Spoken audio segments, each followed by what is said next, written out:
I got nightmares in my head, I fear thoughts build up until I can't hear. My mind fills up into a creature, and it haunts me somewhere much deeper. I got nightmares in my head, I fear thoughts build up until I can't hear. That my mind fills up into a creature, and it haunts me somewhere much deeper. Hello and welcome to True Crime Rocket Science, the most authentic voice in true crime. It's not only law enforcement who need to play detective. Medical doctors are constantly faced with narratives, evidence, timelines, symptoms, and a particular context, and they are tasked with finding a perpetrator, usually disease. In this case, the disease was a person, a predator in a position of trust, preying on helpless infants. The two doctors who had noticed a disturbing pattern and were trying to ascertain an underlying cause were Stephen Breary and Ravi Jayaram. But as we all know, it's one thing to suspect a pattern, and then a person, it's quite another to make a convincing case. Can you prove it? Can you prove what you're saying? And so how did they do it? How did these doctors do it? Who found Lucy Letby's evidence trail and how? But before we get to that, if you haven't subscribed to the channel, please do. Please note, if you wait till the end of the video, you'll see my recommendations. These are not YouTube's algorithms. These are my choices, my recommendations for which videos to watch next. And they appear in the final few seconds of the video. So look out for that. If you're enjoying this analysis, please like, share, leave a comment. You can also hit the thanks button, and let's get started. So we're going to examine a short version, the short answer to the question, how did they get onto Lucy Letby's trail? And then we're going to deal with the longer version. Now, in terms of the short version, can you believe this? As early as June 2015, the head consultant at the hospital's neonatal unit smelled a rat, right in the beginning. According to the Times, in June 2015, Dr. Stephen Breary, who's a senior pediatrician, he was trying to work out why 4 relatively healthy babies on his unit had collapsed. They'd suffered a catastrophic and unexpected decline in their health. Now, to be clear, all the babies in this neonatal unit are to some extent compromised, healthy, but nevertheless compromised in some way. And then some of these were having a sudden collapse in their condition.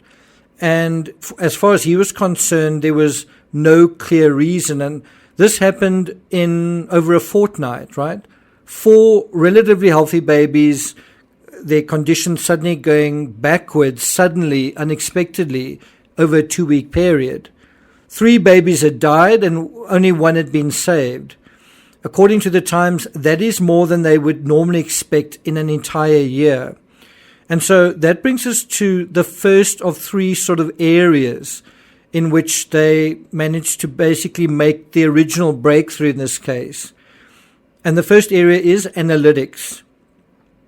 So Dr. Breary got to work trying to figure out what was going on. Unlike what you see on TV, in the movies, or on your favorite true crime channel, proper detective work involves analytics. It tends to not be very sexy. It's just number crunching. And that's precisely what Breary started doing. He got hold of all the medical notes, what we'd call discovery in true crime. He went through all the documentation, went through each case systematically, step by step, one by one case at a time. In other words, he analyzed, he broke down the data into meaningful segments. And that is exactly how they caught Rex Heuermann as well, by using analytics as it applied to cell phone data. That brings us now to the second area, pattern recognition. It's only possible to recognize strange or unusual patterns if you're already well versed in other words, if you know what are normal and typical patterns, right? So what was the ordinary statistical rate of infant deaths? And based on this, could this be a natural fluctuation? What sort of aberration was this? And only an experienced pediatrician could say this, someone who'd worked there for a long time. According to the Times, Breary noted the particular doctors and nurses on duty, just very carefully going through all of this information, almost like a computer. He was looking at the times of the collapses, and he was looking at the people in the room at the time, and of course all of this was documented. In other words, he created a kind of spreadsheet, and then very quickly a pattern emerged out of the ether, a pattern emerged out of the lines and the X's. And that pattern was clear and unambiguous. Letby was the only one at each of the 4 collapses. And that brings us to the third area, critical thinking. When human beings commit crimes, they hide or cover or conceal their involvement in some way. This is why it requires critical thinking to see the nuance and subtlety in things, to see through the veneer that nothing is wrong, in order to reveal the rot beneath the veil. According to the Times, all Breary had at this point, this is in June 2015, all he had kind of to go on was a kind of a gut feeling, but an educated gut feeling, a suspicion that something was amiss. He knew that healthy babies, no matter how premature, don't just suddenly collapse and die for no reason. In neonatal units, it's accepted that sudden unexplained deaths are rare. And so this was the critical insight. Not only did Breary suspect something was wrong, he also, in a sense, established it, right? So what you can see is that less than 1 month after the first incident on June 8th, basically half a month afterwards, someone was already on Lucy's trail. Not only was it known that the deaths were suspicious, but it was also known as early as the end of June 2015 that Lucy was the initial suspect. According to the Times, Breary's informal review of what had happened to the children in the first 4 incidents in June 2015 was shared with his colleague, Dr. Ravi Jayaram, a consultant pediatrician in the children's ward. So we've already got 2 doctors that are starting to suspect and starting to be more aware, starting to notice Lucy. Breary told Jayaram there was nothing that linked the deaths other than one nurse. And so the question I have is, did they confront Lucy about it directly? Did anyone confront Lucy about it directly? When was Lucy confronted about it? If they spoke to her in casual conversation, what was that casual conversation? What did Lucy say? And we're going to deal with that kind of aspect, the social aspect at work, in the second half of this episode. But going back to the article, the deaths were reported by consultants to the hospital's Trust Committee for Serious Incidents, which is responsible for examining matters of patient safety. According to the article, the hospital classified them as medication errors rather than as a serious incident involving an unexpected death, which is what it actually was. So it was basically misclassified. Who's responsible for that? Had they been classified as unexpected deaths, which is exactly what they were, NHS England policy would have allowed the hospital to group them together, right? All 4 of these deaths together, and that could have led to an immediate further investigation about what had caused them. And this could have basically nipped everything in the bud in the first month that it happened. But of course that didn't happen. And so this sets the stage for the longer story, the long version. According to the Times, there were rumors of a killer on the ward, and these rumors were spreading. And Letby started complaining about doctors that were pointing fingers at her and basically playing the victim, claiming that she was being wrongly blamed. And there was even an incident in December. This was December 22nd, 2016. So 18 months had gone by. And so Lucy's sitting with her parents in a meeting with senior managers. And the point that they've reached is, well, the doctors need to apologize to her. She's also prepared a statement where she's going to talk about how she's felt bullied and victimized in the neonatal unit for the past 18 months. So what we're dealing with here isn't that no one suspected anything. It was that people suspected something, but they were sort of in a way powerless to do something. And of course it was not being escalated to law enforcement level for quite a long time. And that is a separate narrative that we'll go into. The problem here was that the head honcho was sympathetic to Lucy because he was a former nurse himself. I actually just watched the movie Aliens, and if you want to have a F-up, have your commander a weak person, a person who's not assertive, a person who doesn't really know what's going on. If you have the person in charge, the person in authority who doesn't know what he's doing, then you're going to F up an investigation. You also have a situation like that in the Rex Heuermann case. The fact that Lucy was around, and basically also in the John Benet Ramsey case as well, the fact that Lucy was around whenever a baby breathed its last seemed to be merely circumstantial. It's no big deal. She was there. It's just circumstantial. Well, that was an easy inference to make when 3 babies had been lost, when 4 babies had been lost, when 5 babies had been lost. 12 months later, when the number had almost doubled, and Lucy was still the nurse in the thick of it, the only nurse that was there every single time, it was becoming more difficult to dismiss. And of course, as this number was increasing, so was the pressure on the hospital to explain what was going on. You know, if they'd been in denial, well, to stay in denial, that number feels like, certainly with that strategy, it's inevitably going to go up. So by September 2016, that's when Lucy was finally informed officially of the allegations against her. Can you believe it?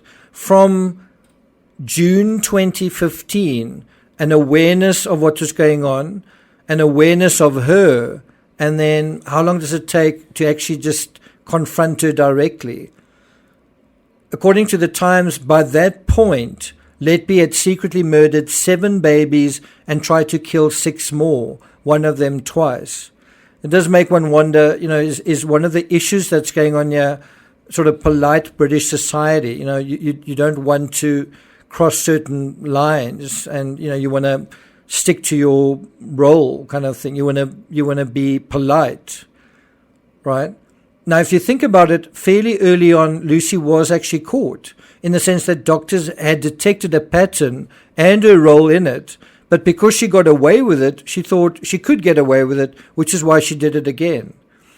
And now we go to the even longer version. The even longer version is, why did it take so long even after this point? In other words, she's informed in September 2016. When is law enforcement informed? When do law enforcement take action?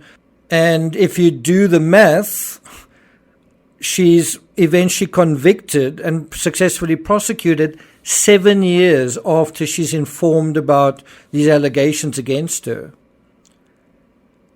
So, you know, why does it take so long? Well, this is a multifaceted and fairly complicated narrative. It has to do with hierarchies of power and authority and influence. Some institutions also have strict reporting channels. You know, you've got to report to the person on top of you, and if they decide that it's not actionable, well, then it doesn't go any further. But, you know, it also reveals that Lucy wasn't as impotent, certainly in terms of her position at work, than she seems in hindsight. We also get this feeling that her parents are supporting her like tigers in the situation, and you kind of get the feeling with a lot of people in this position, Chris Watts, Casey Anthony might not be the best example, but several people whose parents absolutely believe in them no matter what. I think Scott Peterson's another good example. And so if they know their parents will support them no matter what, perhaps that's also why they think they can get away with things. Anyway, according to the Times, quote, Lucy, then 26, had a wide circle of friends at the hospital. So when this was happening, she had many friends at the hospital. She was like Miss Perfect, said a former friend, maybe slightly awkward but sociable. She'd go out on nights out with the hospital staff into bars and nightclubs in Chester. And this is a very important observation and insight from her friend. She says, her parents used to think butter wouldn't melt in her mouth. She's literally the last person anybody would suspect as a killer. And how often have we heard that? Now we're going to deal with the initial chronology of her crimes. Are you sure you want to hear this? Letby's first murder was of a one-day-old boy known as Child A on June 8, 2015, according to the Times. Delivered by cesarean section at 31 weeks, he had been admitted to the intensive care room at the neonatal unit, but was in good condition and breathing without help. According to the article, just an hour after starting her shift, Letby called doctors to the baby's incubator because his health had suddenly deteriorated. Both a doctor and a consultant noticed an odd discoloration on the boy's skin, patches of pink over blue skin that appeared and disappeared, but they had no idea what it could be. What had happened is Letby had injected air into the baby's bloodstream through one of two tubes attached to his body in what would become a tried and tested method of killing for the nurse. Now, I must say, I hope what has happened in this case is going to help other doctors and other nurses recognize some of the symptoms of this sort of intentional behavior in other areas, in other neonatal units. Anyway, according to the article, despite resuscitation attempts, Child A was pronounced dead at 8:58 p.m. Just a day later, Letby targeted Child A's twin sister, Child B, using a similar method of air injection. She too suffered an unexpected collapse, but survived with no long-term consequences. Then on June 14th, Letby murdered a 5-day-old baby, Child C, using an injection of air through a nose tube. One can see at this rate it's remarkable Lucy didn't kill twice or 3 or 4 times more infants than she did. 7 days after her second murder and first attempted murder, Lucy killed Child D, again with an injection of air into the bloodstream.